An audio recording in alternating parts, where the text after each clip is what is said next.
이사야 29장 16절 말씀입니다. 찾으신 줄 알고 봉독 드리겠습니다. 너희의 패리함이 심하도다. 토기장을 어찌 진흙같이 여기겠느냐. 지음을 받은 물건이 어찌 자기를 지은 자에게 대하여 이르기를 그가 나를 짓지 아니하였다 하겠으며, 빚음을 받은 물건이 자기를 빚은 자에 대하여 이르기를 그가 총명이 없다 하겠느냐. 미구에 레바논이 기름진 밭으로 변하지 않겠으며 기름진 밭이 삼림으로 여김이 되지 않겠느냐. 그날 내가 책의 말을 들을 것이며 어둡고 캄캄한 데서 소경이 눈을 볼 것이며, 겸손한 자가 여호와를 인하여 기쁨을 더하겠고 사람 중 빈핍자가 이스라엘의 거룩하신 자를 인하여 즐거워하리니, 이는 강포한 자가 소멸되었으며 경만한 자가 그쳤으며 죄악의 기회를 엿보던 자가 다 끊어졌음이라. 그들은 송사에 사람에게 죄를 입히며 성문에서 판단하는 자를 올무로 잡듯 하며 헛된 일로 의인을 억울케 하느니라. 21절까지 봉독드렸습니다. 우리는 지금 이사야 말씀 가운데 하나님이 이제 선민을 때리시지만 열방은 아주 진멸하도록 때리시고, 선민은 잠시 때리지만은 다시 회복해 주신다 하는 언약의 말씀을 지금 우리가 공부합니다. 오늘 본문 말씀은 이제 때리고 이제 때린 그 결과 유다를 회복하시고, 이제 여호와가 때린 유다 나라를 아주 버리지 않고 반드시 회복해서 그 통치해 주신다는 여호와 통치의 언약입니다. 여호와 통치의 언약의 말씀 가운데 우리가 지금 하나님을 이제 통치를 해주는데, 어떻게 통치하느냐면 하나님을 이제 경외케 해 주신다 하는 그 말씀인데, 오늘 본문 말씀은 우리 지난 시간 기억나십니까?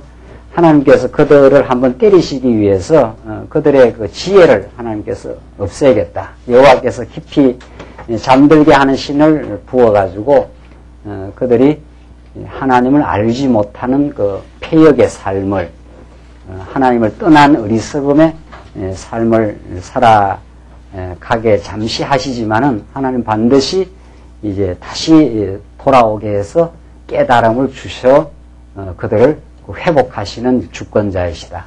오늘 본문 그 18절 나오지 않습니까? 그날에 귀머거리가 책의 말을 들을 것이며 어둡고 캄캄한 데서 소경이 눈을 볼 것이며, 이 하나님의 회복의 역사입니다. 이제 귀머거리가 이제 기가 떠지고 소경이 이제 진리를 보게 되는 역사. 이것이 하나님이 통치해 주신다고 하는, 하나님이 그 자기 백성들로 하여금 진리를 보게 하는, 새로운 눈을 뜨게 되는, 정말 계명하게 되는 역사를 통해서 하나님이 그 통치를 해 가십니다. 이건 정말 놀라운 하나님의 그 기적적인 역사입니다. 이게야말로 진리를 모르던 우리들로 하여금 진리를 그 보게 하는 역사.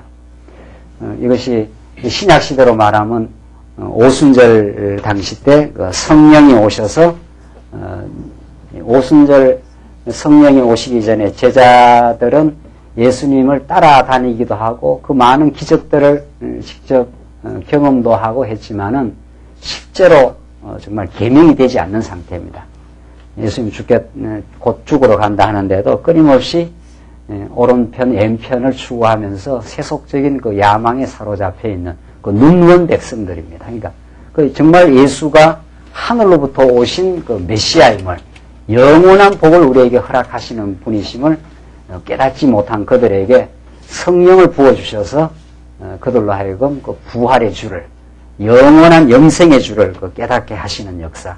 이것이 오늘 그 이사야서에 나오는 이스라엘 백성들이 끊임없이 어리석고 눈이 감겨가지고 하나님의 뜻을 알지 못하는 그들에게 귀머거리가 책의 말을 들을 것이며, 이거 얼마나 놀라운 역사입니까? 다 귀머거리였는데 책의 말이 이제 들리고 어둡고 캄캄한 데서 소경이 눈이 볼 것이며, 눈이 이제 떠지는 역사. 이것이 하나님이 이 땅 위에 복음을 통해서 하나님의 거룩한 교회가 세워지는 가장 중요한 그 징조입니다.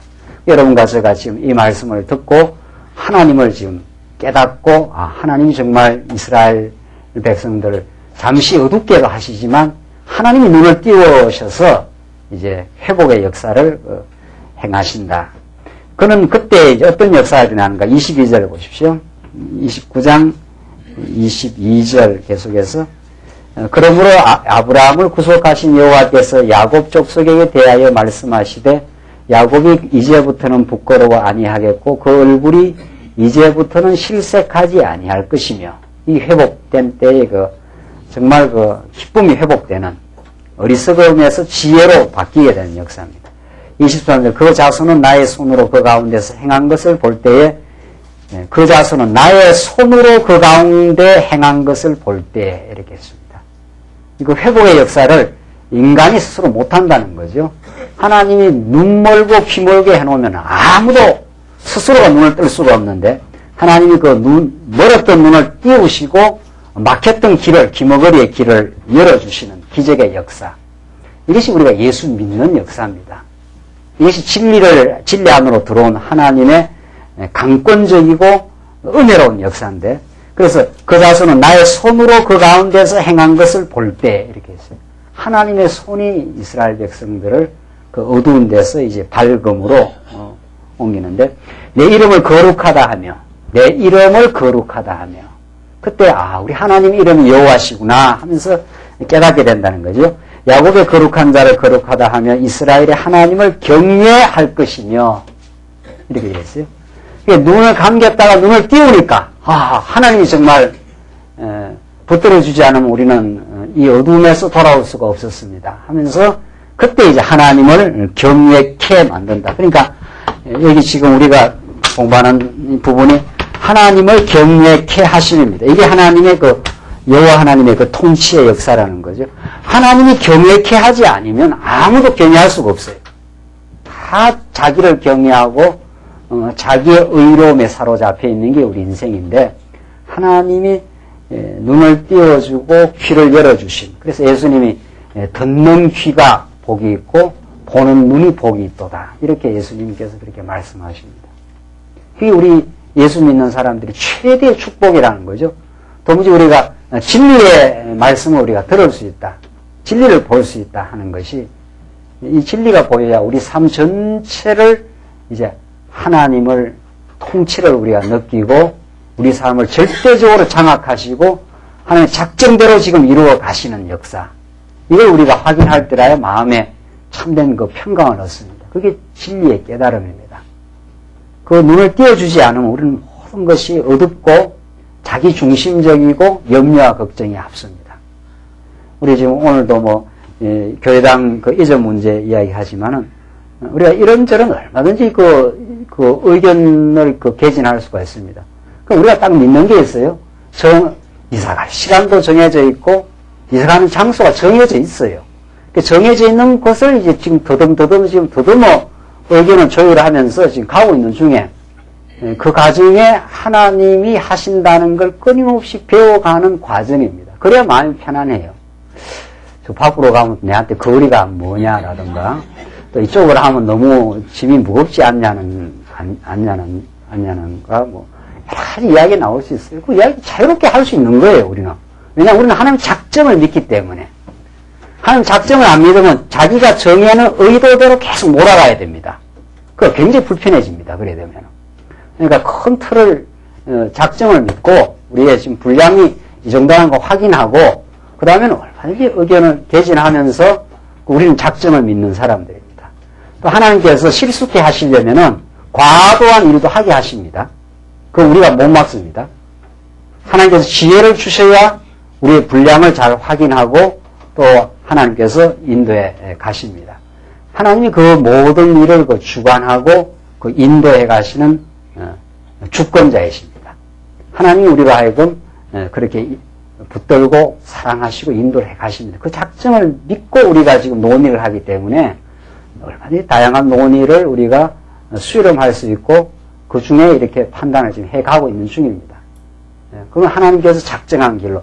지금 오늘 우리 두 군데 봤는데 두 군데 중에 한 군데가 작정됐으면 그쪽으로 갈 거예요.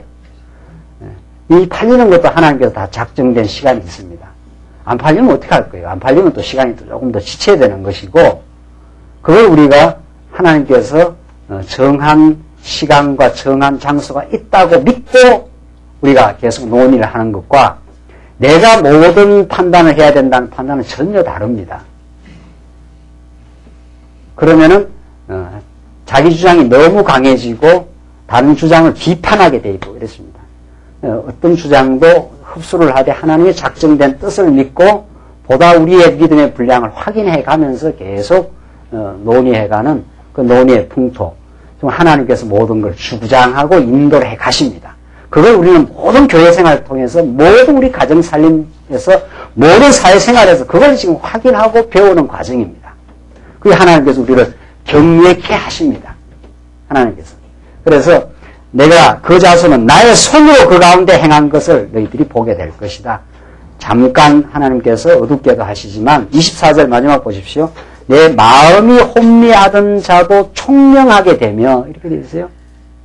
마음이 하나님께서 총명을 안 주시면은 우리가 얼마나 마음이 혼미해지는지 모릅니다.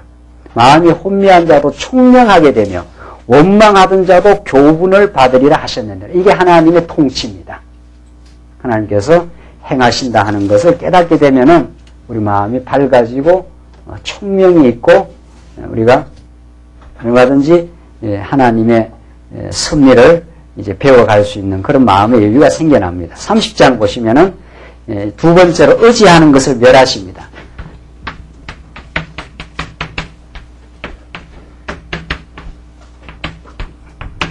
하나님이 통치하시는데 첫째는 못 깨닫는 사람은 깨닫게 해서 정말 하나님이 주관하시는구나 해서 경외케 하시고 두 번째는 의지하는 것을 멸함으로 하나님이 통치를 하신다. 이게 이제 하나님 하시는 일입니다. 자, 이 하나하나가 다 우리의 그 신앙의 삶과 너무도 직결되어 있습니다. 하나님께 통치를 하시는데 정말 하나님이 모든 걸 다스리고 주관하시는데 어떤 과정을 거치게 하는가 하면 의지하는 것이 있어요. 우리가 무언가를 지금 의지하는 것이 있습니다. 그 의지하는 것을 또 옆에 두신 분도 누구예요?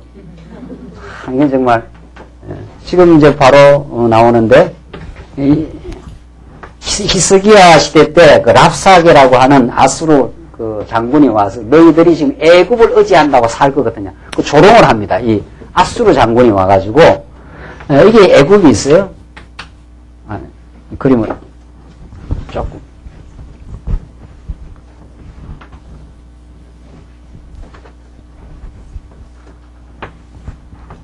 이게 지금 남쪽 유다고 이 밑이 애굽입니다. 애굽이 큰 나라 아니에요? 여기가 아수르란 말이죠. 아수르. 아수르가 쳐들어오니까 히스기야 시대 때 애굽에 달려가가지고 살려달라 이렇게 해서 어떨 때는 아수르한테 가서 살려달라 하고 어떨 때는 또 애굽한테 가서 살려달라 하는데 오늘 30장 본문은 애굽이 남쪽 유다가 이제 의지하는 그 대상이었습니다.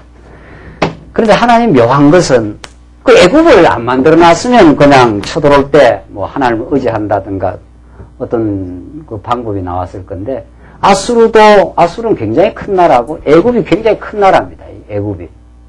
그러니까 여기서 쳐들어오니까 히스기야 당시에 애굽에 가서 구원 요청을 해요. 그 애굽에 구원 요청하는 것이 이스라엘에게 살 길 같았지만 그것이 큰 수치를 당하게 되는 그 어려움을 겪게 되는 그 과정적 승리가 있습니다. 그런데 정말 지금 우리 확인한 대로 애굽을 안 만들어놨으면 여기 안 갈 거 아니냐 말이죠. 문제는 여기 있어요. 여러분과 저가 지금 이렇게 예수 믿고 지금 살아가는데 끊임없는 우리는 그 하나님의 테스트와 교육과 그 배움의 과정 속에 있습니다. 하나님 지금 세속주의나 유대주의하고 싸워가라 그러잖아요. 적그리스도. 그 싹 안 만들면 되잖아요. 안 만들면 뭐 싸울 것도 없고 평안하게 잘 살 건데 우리를 끊임없이 그 유혹하는 우리가 의지할 만한 대상이 되는 그 사람, 환경, 여건을 우리에게 자꾸 옆에 붙여놓습니다. 그러니까 하나님을 깜빡깜빡 잊어버리면은 그쪽으로 가고 싶어. 그게 피난처가 될 만한 것이 옆에 하나 나타나요, 또. 그 유혹과 도전 속에 우리가 있습니다. 그 유혹과 도전 속에. 이게 하나님이 만들어놓은 그 교육 공간입니다. 그러니까 우리 삶 속에 어떤 힘든 일이 생기면은, 아이고, 하나님이 힘든 일을 왜 주셨습니까? 이걸 통해서 하나님을 부여잡게 하시고, 이 힘든 일을 이겨나올 수 있는 믿음의 힘을 주시고, 말씀이 깨달아지게 하다 이렇게 기도하는 게 아니라, 힘든 일이 있으면, 어디 가면 내가 이걸 피하겠다는 그 피난처를 머릿속에서 이미 궁리를 해요. 아, 이렇게 피해 나가면 되겠구나. 이 궁리를 하고 있습니다, 이미. 또, 그렇게 또, 될 만한 피난처가 또, 항상 나타나지요, 또. 사람도 적당하게 나타나고, 또, 그런 게 항상 우리 주변에 나타나면서 하나님이 그렇게 우리를 교육시켜요. 너무도 묘해요. 우리 어려운 일을 주면은 꼭 주위에 그런 피난처가 될 만한 것이 나타나면서 이제 하나님과 그 가짜 피난처와의 그 줄다리기가 이제 시작이 되는 거죠. 하나님은 이제 너 그쪽에 가서 살 것 같으냐. 그러니까 우리는 하나님보다 그게 나는 급합니다. 이렇게 되어 있습니다. 그쪽으로 가야 내가 살 것 같습니다. 그게 나타나요. 이스라엘 백성들이 애국 가야, 애국이 강한 나라니까, 여기가 강한 나라가 쳐도니까 강한 데 가야 지금 살 것 같거든요.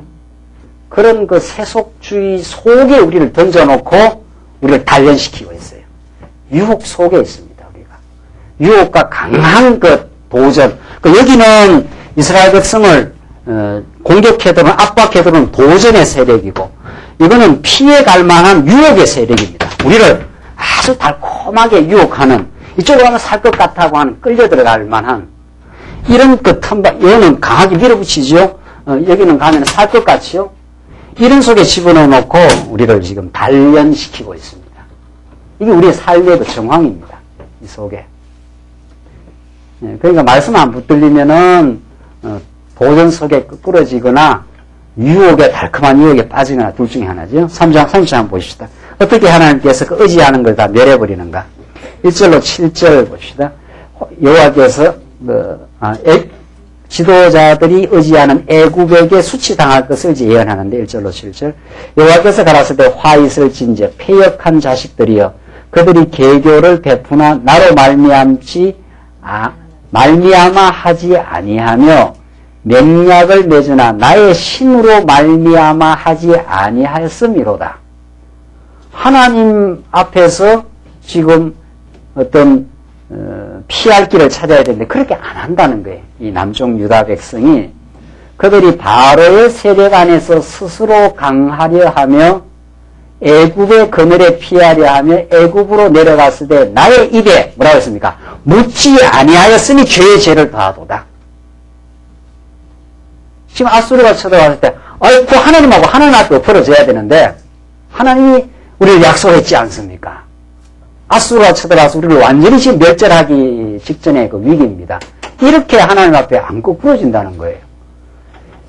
뭐라고 그랬습니까? 바로의 세력 안에서 스스로 강하게 하며, 이 바로의 힘을 빌려가지고 스스로 이제 강하게 해서 이 아수르하고 맞서려고 한다는 거죠. 그게 가능하냐 말이죠. 그게. 그리고 애굽의 그늘에 피하려 하여 애굽으로 내려갔을 때 나의 입에 묻지 아니하였으며, 이거는 뭐 우리 삶 속에 너무도 많은 거예요. 너무도.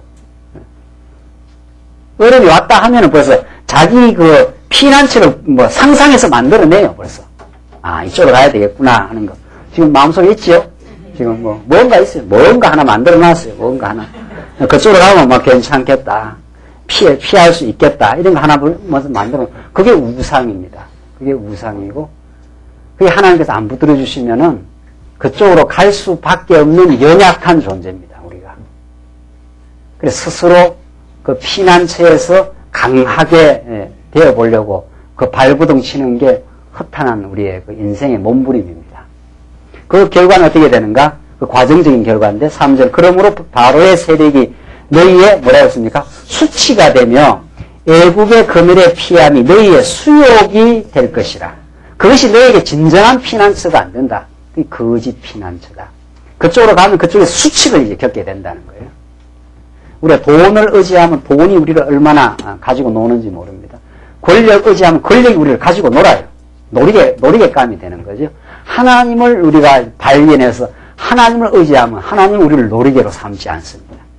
너무도 아름답게 대접해주고 복되게 대접해주고 사랑해주지만 하나님 외에 우리가 의지하는 어떤 것도 우리를 놀이개로 가지고 놉니다. 밀가부르듯이 가지고 놀아요. 그 수치를 한번 겪고 이거 아니구나. 이거는 우리를 자유케 하는 존재가 아니구나. 그걸 이제 우리가 깨닫게 되죠. 그 의지하는 대상 앞에서 이제 수치를 겪게 되는 역사. 4절 보십시다. 그 방백들이 소안에 있고 그 사신들이 하네스에 이르렀으나 그들이 다 자기를 유익하게 못하는 민족을 인하여 수치를 당하리니 그 민족이 돕지도 못하며 유익하게도 못하고 수치가 되게 하며 수욕이 되게 할 뿐임이라. 이게 거짓 피난처를 의지한 그 결과를 이렇게 혹독한 그 수치를 한번 겪습니다. 이 한번 겪고 이제 깨닫습니다. 남쪽 유다가 여기서 쳐들어왔을 때 하나님이 우리를 붙드시고 우리를 구원하시옵소서 그렇게 안 한다는 거예요. 이쪽에 가서 살려달라고 했을 때 우리가 얼마나 그 수치를 겪게 되는가를 한번 경험하고 이게 우리의 진정한 구원자가 안 된다는 걸 터득하는 과정입니다. 우리의 신앙생활이. 그게 세상이 우리의 진정한 위로처가 안 되는 거구나. 세상의 힘이 우리의 진정한 그 보호장치가 되지 않는 거구나. 이걸 부단히 지금 깨달아가면서 하나님만이 우리를 어떻게 해요? 통치하시는 분이라는 것은 의지할 만한 것을 의지했다가 수치를 겪고 하나님께서 그때 이제 멸해 주십니다. 이게 우리의 삶의 구체적인 이제 참 과정입니다. 지금 우리가 뭘 더 의지해서 마음의 평안을 지금 얻고 있는가? 우리가 진짜 하나님만 의지해서 마음의 평안인가? 하나님보다도 다른 걸 더 의지해서 마음의 평안을 가지고 있는 부분이 있으면 그걸 하나님께서 쳐나가십니다. 그걸 쳐나가요. 그래서 우리에게 통곡도 있고 어려움도 있고 우리에게 지금 마음의 곤란도 있는 겁니다. 그러니까 우리 신앙생활은 정말 왜 우리가 예수를 믿었는데도 때로는 힘든 과정은 계속되는가? 이런 것들이 그 현실이 어려워서 힘든 게 아니라 우리가 지금 의지하는 것을 하나님께서 멸해 나가시는 과정입니다. 내가 의지하는 것을 지금 제거시켜가는, 내가 만들어 놓은 거짓 그 피난처를 하나님께서 무너뜨릴 때 그게 우리를 사랑하는 방식입니다. 그게 하나님 우리를 간섭하신다 이런 뜻입니다. 사랑의 간섭을 통해서 너는 그것을 의지해서는 진정한 평화가 없어. 그것은 너에게 수치를 줄 뿐이야 하는 것을 깨닫게 하면서 하나님만 의지하는 인생으로 우리를 지금 만들기 때문에 우리의 삶이 고달픕니다. 우리 백기사님 때는 죄송하지만 얼마나 그 건강 관리를 잘했습니까? 건강 관리를. 기사님 많은 연단과 시련 속에서 지금까지 하나님께 지켜주셨는데 지금 하는 일들이 그 건강이 아니면 하는 일이 없기 때문에 얼마나 건강 관리를 잘하고 마라톤 선수까지 했는 거 아니에요? 하나님께서 한번 사랑하시기 때문에 치면은 아무리 건강을 의지해도 하나님이 치면은 넘어가게 되어 있습니다. 우리가 지금 의지하는 것을 한번 치고 나서 다시 이제 회복해 줄 때 정말 하나님 건강도 하나님이 붙들어 주셔야 됩니다. 이 고백을 만들어내고야 맙니다. 하나님께서 반드시 한번 어리석음을 한번 겪게 하시고 그것을 의지했다가 아니구나 하는 아차 하면서 그걸 깨닫게 하는 그 과정 속에 놀라운 우리의 그 하나님 아는 지식의 그 풍요한 세계로 우리는 그 인도해 가십니다. 6절 어떤 계속되는 말씀을 보십시오. 30장 6절 남방 짐승에 관한 경고라. 사신들이 그 재물을 어린 낙이 등에 싣고 그 보물을 약대 재물 안장에 얹고 암사자와 수사자와 독사와 및 날아다니는 불뱀이 나오는 위험하고 공고한 땅을 지나 자기에게 뭐라고 했습니까? 무익한 민족에게로 갔으나 보물을 막 잔뜩 신고 그래 가서 우리를 도와달라 이렇게 요청을 한 거죠. 실제로 보시면 애굽의 도움이 헛되고 무익하니 애굽이 너희를 도와주겠냐 말이죠. 애굽이 너희들의 안전보장을 지켜주겠느냐 이 말이죠. 그것이 얼마나 애굽의 도움이 헛되고 무익하니라. 그러므로 내가 애굽을 가만히 앉은 라합이라 일컬었느니라. 아무런 유익이 없는 그런 존재가 그 애굽이라는 사실을 깨닫게 되고 하나님 앞으로 돌아오도록 그렇게 하십니다. 어떤 것도 여러분과 저의 인생에 도움이 안 됩니다. 하나님만이 우리의 도움이시고 하나님의 능력만이 지금까지 우리를 살게 하시고 지켜오셨고 보호해 오셨어요. 주변에 남편이 있어서 내가 그래도 모아놓은 돈이 있어서 그게 여러분과 저를 지켜온 힘이 아닙니다.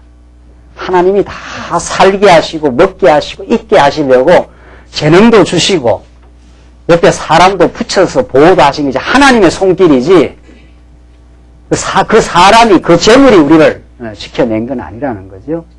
그러나 우리 하나님에 관한 그 지식이 없으면 현실에서는 돈의 힘이 얼마나 막강하고 권력의 힘이 얼마나 막강하고 말이죠.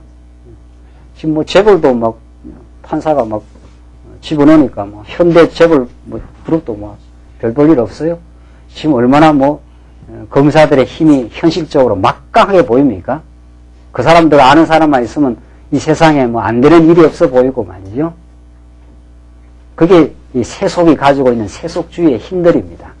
그 힘이 세상을 다 지배하고 다 움직이는 것 같지만은 그거야말로 하나님을 모르는 사람들의 시각일 뿐입니다.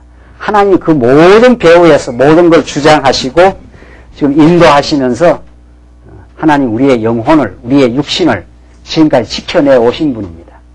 그걸 지금 너희들에게 깨닫게 하겠다. 지금 애굽이 너희들의 진정한 피난처가 안 된다 하는 것을 수치의 과정을 통해서 깨닫게 하십니다. 8절 봅시다.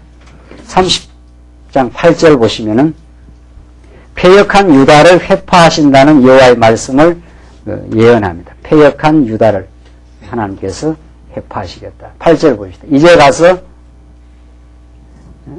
백성 앞에서 서판에 기록하며 책에 써서 후세에 영영이 있게 하라.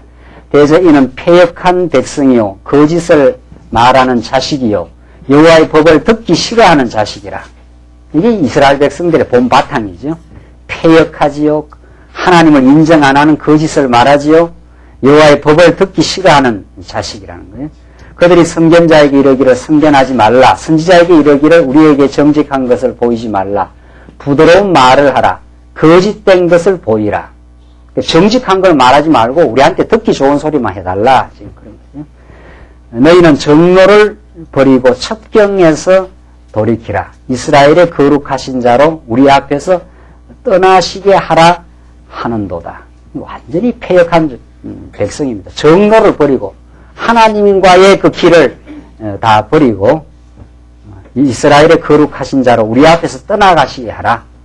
그래서 다 어리석음의 길로 간 거죠. 12절 이러므로 이스라엘의 거룩하신 자가 말씀하시되 너희가 이 말을 업신여기고 압박과 허망을 믿어 그것에 의뢰하니 그 압박과 허망한 그 애굽의 세력이 자기들을 지켜줄 줄 알고 그것을 의뢰하니 이 죄악이 너희로 마치 무너지게 한 높은 담이 불쑥 나와 경각간에 호련히 무너짐 같게 하리라 하셨은즉 그가 이 나라를 회파하시되 토기자기가 그 그릇을 회파함 같이 아낌이 없이 파쇄하시리니 그 조각 중에서 아궁이에서 불을 취하거나 물웅덩이에서 물을 뜰 것도 얻지 못하리라. 하나님께서 한번 무너뜨려 버리겠다.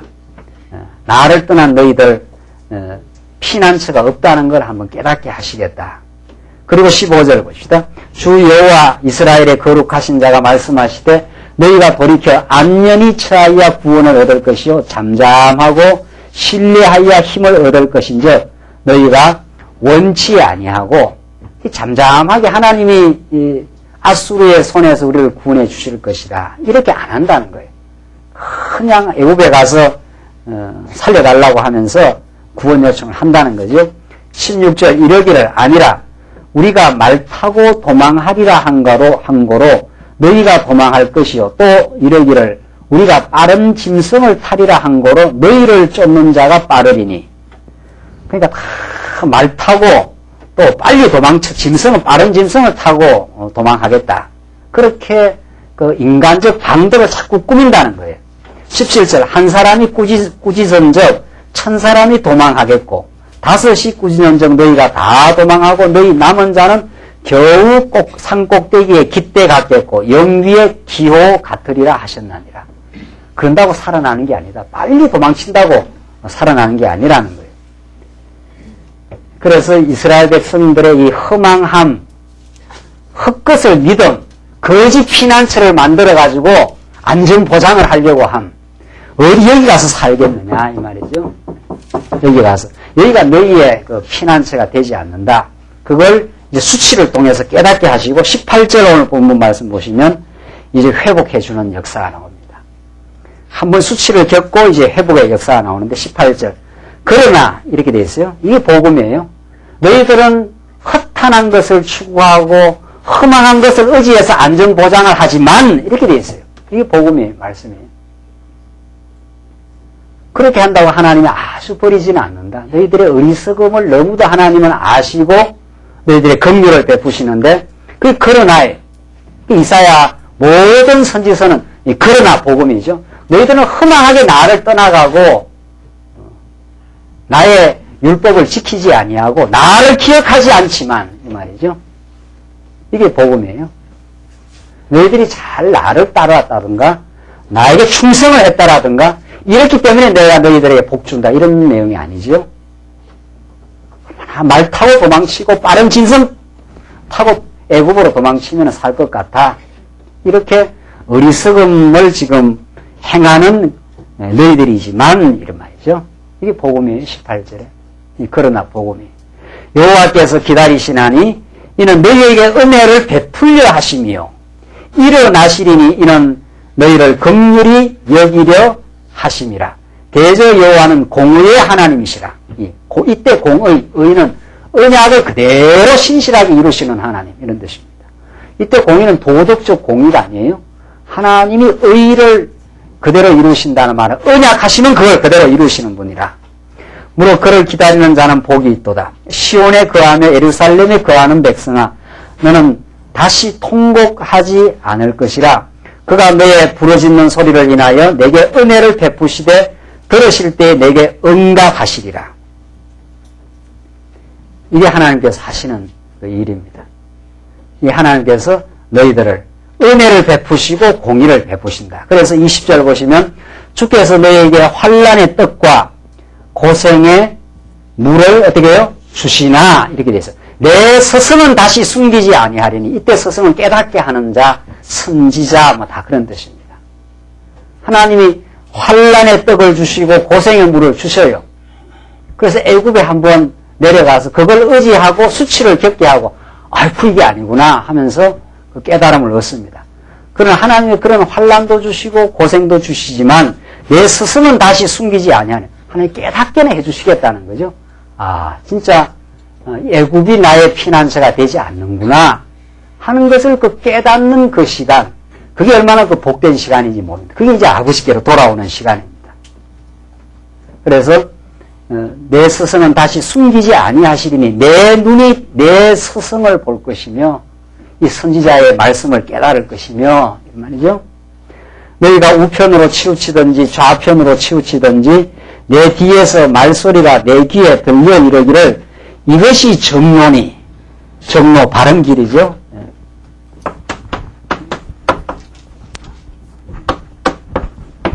이 바른 길. 그러니까 인생들이 자꾸 애국으로 가서 여기서 살 길을 찾겠다는 거죠. 정로는 바른 길은 하나님께로 돌아오는 길인데 하나님께로 돌아오는 길이 이게 바른 길이지 이 강대한 애국을 의지해서 살 길을 찾는 길은 이 사터간 길, 빗나간 길이라는 거죠. 그 길을 한번 가보고 수치를 겪고 이제 깨닫습니다. 아하, 아니구나 하면서 이 스승이 보이는 거죠. 우리를 인도하시는 분, 가르쳐 주는 분, 말이죠. 이게 하늘로부터 내려온 정로요 길입니다. 이게 예수 그리스도예요. 그가 우리를 통치하시고 그가 우리의 참된 보호자가 되신다. 그분이 우리를 지켜주시고 그분이 우리의 삶의 모든 걸 책임져 주신다. 그래서 예수님이 하늘에 나는 새를 봐라 말이죠. 그들이 어디 곳간에다 심어가지고 그들이 먹고 사냐 말이죠. 들에 있는 꽃을 봐라 말이죠. 그들이 어디 길쌈해가지고 좋은 그 옷을 입었더냐. 그 들꽃 하나만으로도 솔로몬의 그 찬란함도 그거가 미치지 못하지 않느냐. 하물며 너희이겠느냐. 하나님 우리의 영혼을 우리의 모든 필요를 채우시는 분이시다. 하나님만이 참된 주관자이심을 깨닫게 하기 위해서 거짓 주관자, 거짓 피난처에 한번 가서 수치를 겪고 돌아오게 하시는 하나님. 이 하나님이 이스라엘 백성들을 깨닫게 하시는 그 역사입니다. 우리는 끊임없이 죽는 날까지 어리석음을 발견하면서 지혜의 하나님을, 우리에게 지혜를 주시는 하나님을 우리가 터득하는 과정으로 보면 틀림없습니다. 이 땅에 하나님께서 애굽에 400년에 넣어놨다가 40년을 돌리잖아요. 40년을. 여기서 깨닫는 게 뭐냐 말이죠. 여기서 하나님 뭘 위해서 이렇게 이 광야 같은 40년을 지금 돌리겠어요? 지금이라도 당장 하나님께서는 천국으로 데려갈 수 있는 분입니다. 환난의 떡과 뭐라 그랬어요? 고생의 물을 주시나 그랬어요. 그러나 그 속에서 우리를 가르치는 스승이 나타나는 거죠. 이게 우리를 가르치는 성령 하나님께서 진리를 보게 하십니다. 하나님이 우리의 진정한 주관자가 되셨습니다. 이걸 하나님께서 깨닫게 하시는 역사. 하나님 배우는 것만 남습니다. 이 땅에. 죽는 날까지 그 배움의 과정이 깊어지고 더 확장되고 더 큰 자유를 얻게 되는 그 역사를. 이런 걸 한번 겪고 나면은 다음에 또 나타나요. 이게 여기 이스라엘 백성은 한번 이렇게 대표적으로 나타나지만 우리의 삶은 계속해서 우리 주변에 우리를 유혹하고 우리를 도전하는 세력 속에 있습니다. 한번 피난처 갔다가 그게 아니구나. 그걸 깨닫고 나면은 다시 유혹자가 나타나도 그걸 저항하는 힘이 생기고 아니야. 저게 우리의 삶의 행복을 보장하지 않아. 하나님이 우리의 삶의 모든 안정과 행복을 보장해 놓았어. 그렇게 우리의 신앙이 자꾸 강건해지고 담대해져 갑니다. 이게 우리 신앙을 하나님께서 키워가시는 방식 속에 우리를 두셨다. 그래서 참 20절이 너무도 그 복된 말씀이에요. 너에게 환난의 떡과 고생의 물을 주시나. 고생의 과정을 하나 거치게 하시지만 내 눈이 스승을 볼 수 있으니까 진리를 볼 수 있도록 하나님께서 인도해 가신다.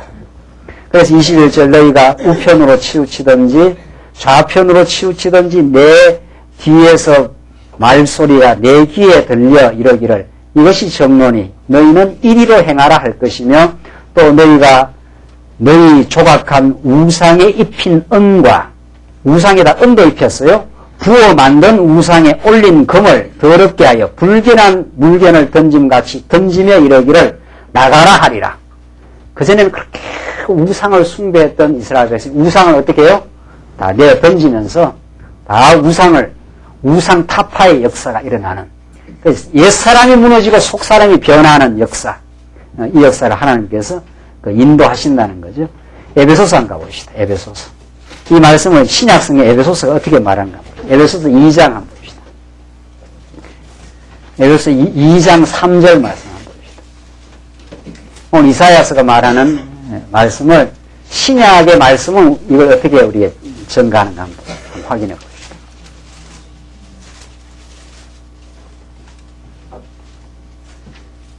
에베소서 2장 3절입니다. 전에는 우리도 다 그 가운데서 우리의 육체의 욕심을 따라 지내며 육체와 마음에 원하는 것을 하여 다른 이들과 같이 본질상 뭡니까?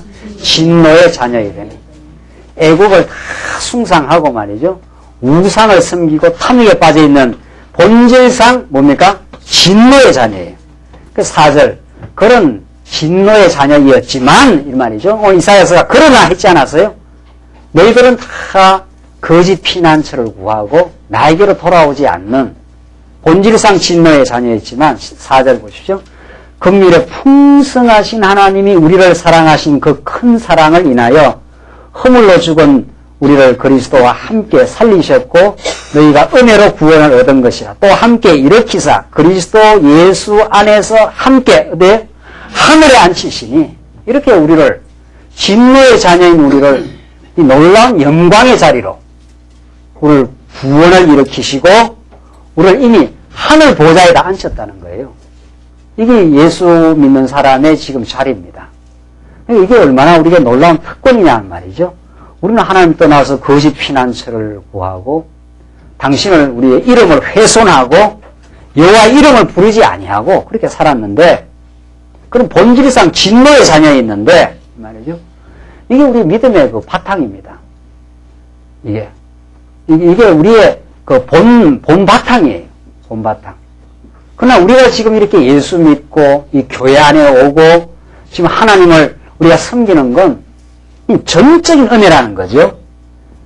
그래서 8절에 가보시면 너희가 그 은혜를 인하여 믿음으로 말미암아 구원을 얻었나니 이는 너희에게서 난 것이 아니요. 뭐라 했습니까? 하나님의 뭡니까? 선물이에요.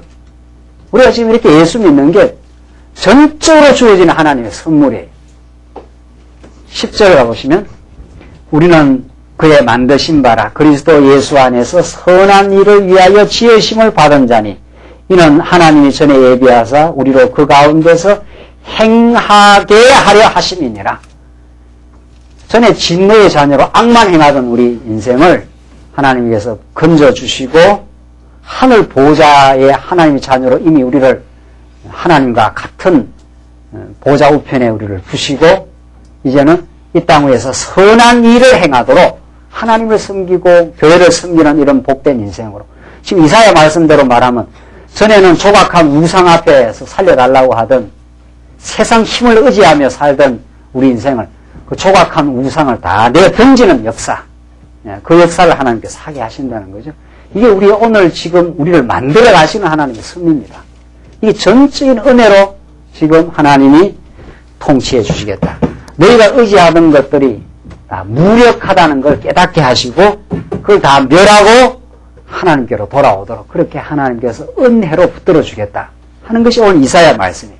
23절 다시 한번 봅시다. 23절 계속 보시면 이사야 23절 30장 23절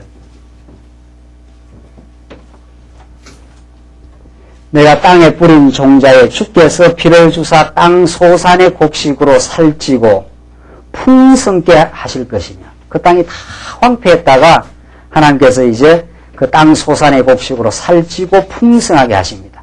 그날에 너희 가축이 광활한 목장에서 먹을 것이요 밭가는 소와 어린 나귀도 키와 육지창으로 까부르고 맛있게 한 먹이를 먹을 것이며 이게 이제 풍요의 땅으로 돌아오게 하는 하나님 예수 안으로 돌아오게 해서 이제 그의 말씀에 인도를 받고 그의 보호와 사랑 가운데 사는 것을 구약적으로 이렇게 지금 표현하는 겁니다. 25절 크게 살육하는 날 망대가 무너질 때 각 고산 각 줄령에 겨울과 시냇물이 흐를 것이며 여호와께서 그 백성의 뭐라 했습니까? 상처를 싸매시며 그 맞은 자리를 고치시는 날에는 달빛은 햇빛 같겠고 햇빛은 칠개가 되어 7날의 빛과 같으리라.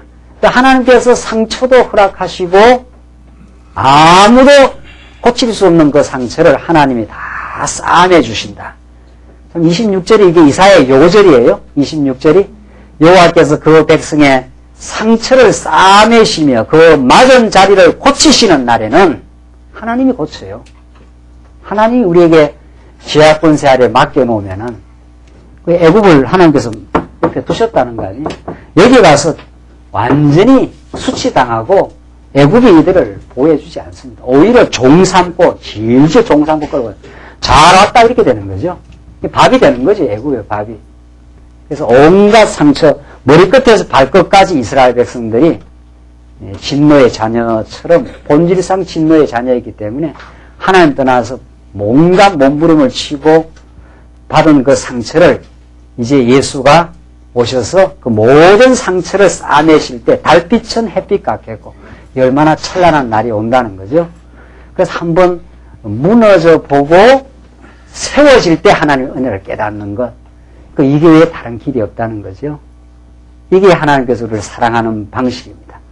이것은 최종적으로 메시아 안에서 이루어지는 약속입니다. 구약에 하나님께서 그 좋은 다윗과 솔로몬의 그 성전을 한번 하나님께서 무너뜨리시고 다시 회복시킬 때 달빛은 햇빛 같겠고 햇빛은 7변화되어 7날의 빛과 같으리라. 이 찬란한 회복의 날은 장차 오실 메시아에 대해 적중해서 예수 그리스도 안에서 하나님의 아들을 당신의 아들을 십자가에 못 박아서 우리의 모든 죄를 다 사하시고 완전한 구원의 반석 위에 우리를 올려놓으시고 3일 만에 사망 권세를 이기고 부활하십니다. 그가 부활하셨기 때문에 우리가 그래서 그 힘을 힘입어 우리가 이제 힘있게 살아가요. 부활의 권세가 우리를 사망 권세 아래서 계속 우리를 새롭게 하시는 거죠. 우리 로마서 말씀 우리 교회 안에서의 그 생활 배웠지 않았어요? 믿음이 강한 자와 믿음이 약한 자, 내하고 스타일이 다른 자하고 살아가는 이 속에 두셨는데 하나님께서 우리를 부활의 진리로 생명의 말씀으로 붙들지 않으면 인간은 서로 키재기하고 서로 경쟁하고 서로 시기하고 업신여기고 정죄하는 게 인간의 그 본바탕입니다. 그러나 우리가 말씀을 깨닫고 생명의 말씀 가운데 들어오면은 그 생명의 역사가 일어나요. 하나님의 은혜로 지금 존재한다. 은혜로 지금 살고 있다는 걸 깨닫기 시작하면은 다른 사람을 긍휼히 여기게 되고 경쟁하거나 시기하거나 힘겨루기 하지 않습니다. 그 사람은 그 사람에게 주신 그 믿음의 분량이 있고 하나님 내게 주신 믿음의 분량이 있어서 각자가 자기 위치에서 성실하고 자기 위치에 만족하게 됩니다. 그런 삶으로 생명의 역사가 일어난다. 이건 그리스도의 역사가 아니면 안 됩니다. 그리스도의 역사가 아니면 이 생명의 역사가 일어나질 않아요. 그래서 세상과는 전혀 다른 게임의 룰이 여기서 형성돼요. 교회는. 세상은 한 사람을 제거시킴으로 승리하는 그 사망의 게임을 하지만은 우리는 다른 사람을 살림으로 자기가 더욱 하나님 앞에서 강건하고 행복한 역사, 그 살려주는 역사 아니에요? 정말 우리 인간도 그 사망의 은혜를 쓴다는 거 아니에요? 힘들면 죽고 싶다는 소리. 자기가 강하면 다른 사람을, 미운 사람을 죽이고 싶다는 소리. 그 사망의 은혜에서 하나님 앞에서 산다는 것이 얼마나 행복한가. 하나님 앞에 산다는 건 참 복입니다라고 진리 안에서 살아가는 역사. 생명의 은혜가 나오고 다른 영혼을 살려주고 싶다. 저 영혼이 하나님 안에서 강건하게 살기를 원하는 그런 생명의 은혜가 나와요. 이게 그리스도가 십자가에 죽으시고 살아나는 역사입니다. 그래서 여호와께서 그 백성의 상처를 싸매시며 하나님이 상처를 낸 걸 누가 싸매주겠느냐 말이죠. 아무도 싸맬 수가 없어요.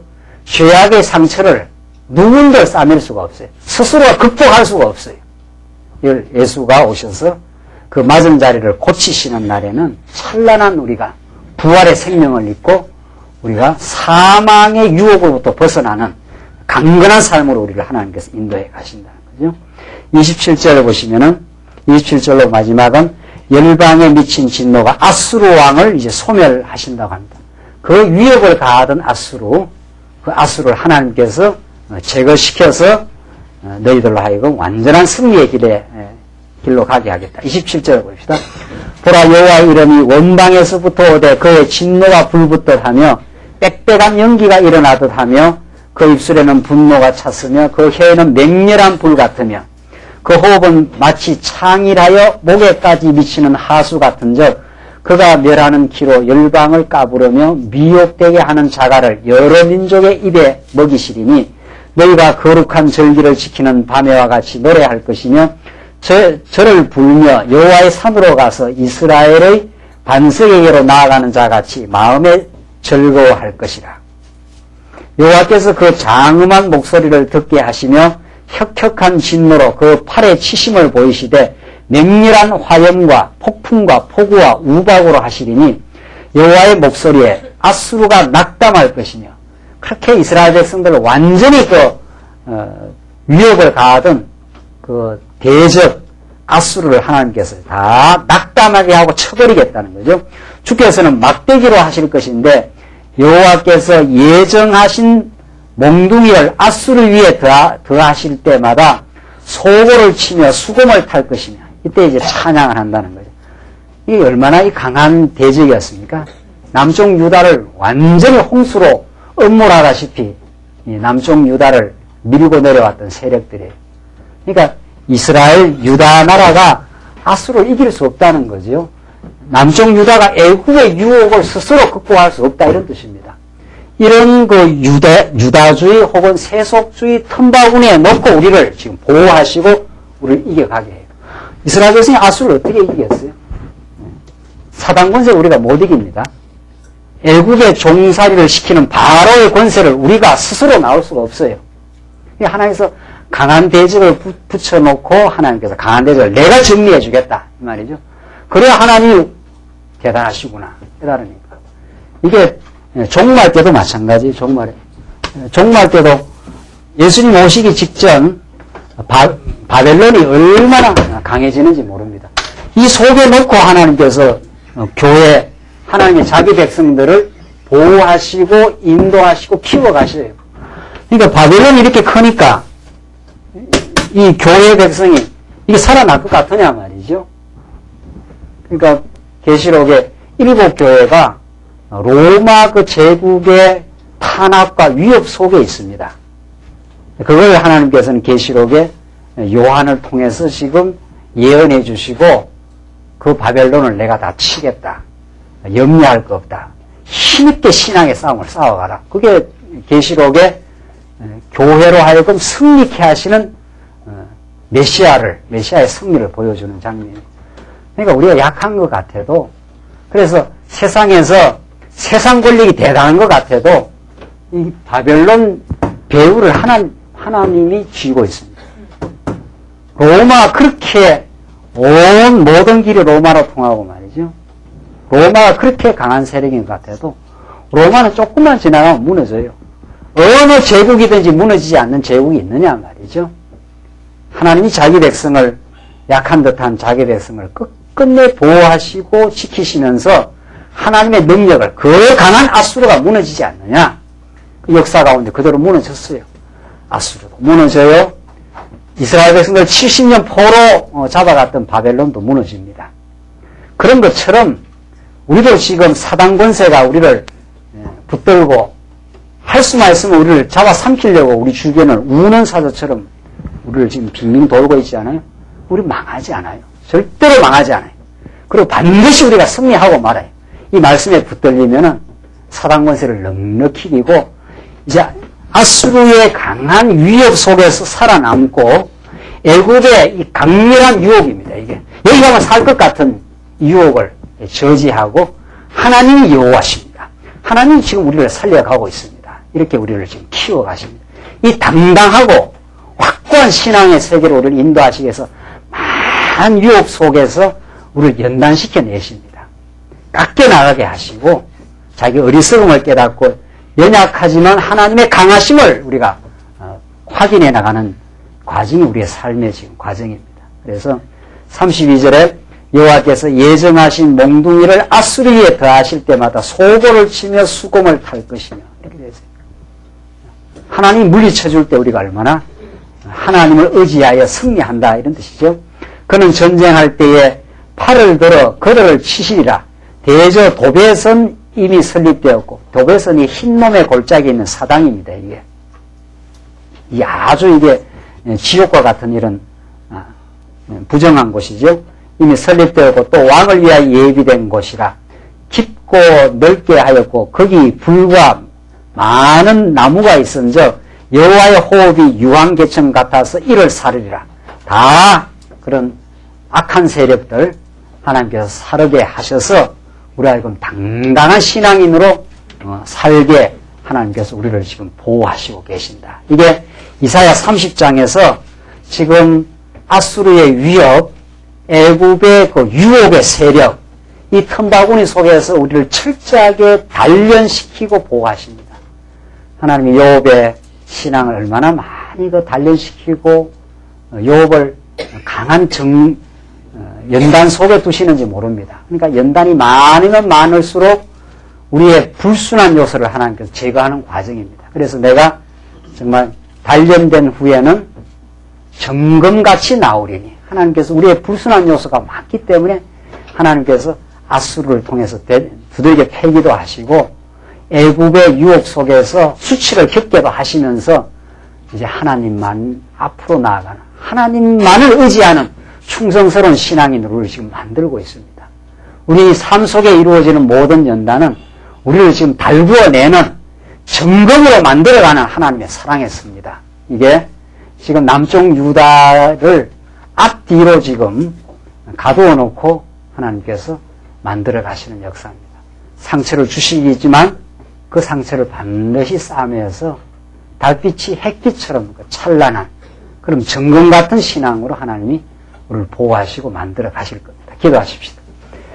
우리 자비하신 하나님 아버지, 우리에게 베푸신 하나님 은혜를 감사합니다.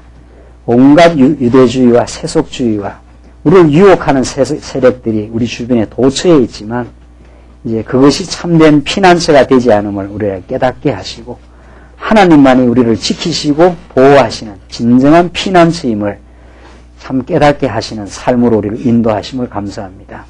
오늘 들은 말씀 기억나고 생각나게 하셔서 하나님만을 의지하고 그 안에서 담대하고 당당한 신앙의 삶으로 우리를 승리케 하시옵소서. 예수님 이름으로 기도합니다. 아멘.